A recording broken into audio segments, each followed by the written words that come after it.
সেদিন যে বাণিজ্য মেলা থেকে আসার পথে তেরমুখ নেমে আমরা টাটকা, টাটকা কিছু সবজি কিনেছিলাম। এর মধ্যে ১০ কেজি ছিল টমেটো। টমেটোগুলি কতটা ফ্রেশ, টাটকা দেখতেই পাচ্ছেন। মাটি ভরা ছিল। মনে হচ্ছে বিকেল বেলায় তারা ক্ষেত থেকে তুলে এনেছে। আর ৫ কেজি এনেছিলাম মটরশুঁটি। তো বেছে বুছে খেয়ে দিয়ে এটুকুই রয়েছে। টমেটোও খাওয়া হয়েছে। টমেটো সম্পূর্ণটা কাঁচা ছিল। এগুলি বাসায় রেখে পাকানো হয়েছে।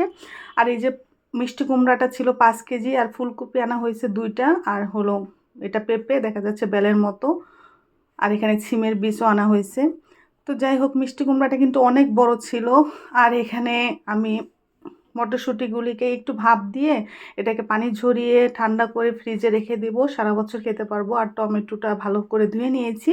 এখন আমি এগুলিকে আমার মতো শেপ দিয়ে যে যার মতো রাখতে পারেন।